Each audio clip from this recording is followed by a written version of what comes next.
Bienvenue dans les experts à Brévonnes. Bon, rassurez-vous, aucun crime n'a été commis dans cette paisible commune du parc naturel régional de la Forêt d'Orient.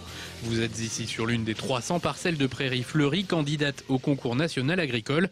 Dans l'Aube, 6 exploitations ont soumis leur pâturage à l'œil des jurés. Accroupis dans l'herbe, ils observent chaque détail. Donc en fait, on est en train de faire un relevé de la végétation pour essayer d'un petit peu de caractériser la diversité spécifique, floristique.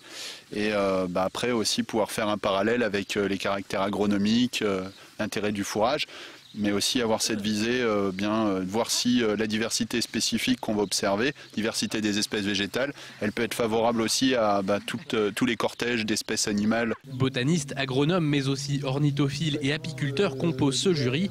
L'objectif est de récompenser le meilleur équilibre entre la valeur agricole du pâturage et son apport à la biodiversité.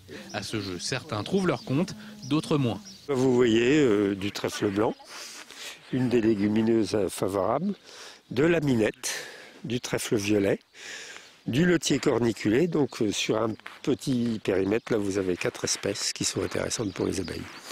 C'est assez pauvre, on va dire, parce que n'y a pas de haies tout simplement, donc il n'y a pas d'abri pour nidifier. Donc voilà, pour les oiseaux, on va dire que c'est une parcelle assez moyenne. Verdict, dans cette prairie, les vaches se rapprochent trop des bâtiments. Leur déjection provoque un excès de fertilisation dans une partie du pré où certaines espèces poussent au détriment des autres. Le propriétaire ne gagnera peut-être pas le concours, mais il n'a pas pour autant perdu sa journée.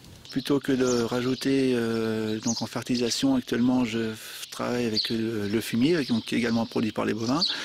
Et plutôt que d'en mettre 20 tonnes tous les 3 ans comme je fais actuellement, je peux envisager de diminuer ma fertilisation et puis de le reporter sur d'autres parcelles par exemple. Donc oui, c'est intéressant d'avoir le point de vue des experts. Les experts, eux, sont partis vers une autre parcelle. Leurs résultats remonteront à la Fédération nationale des parcs naturels régionaux et parcs nationaux de France. C'était la première participation du parc de la Forêt d'Orient à ce concours.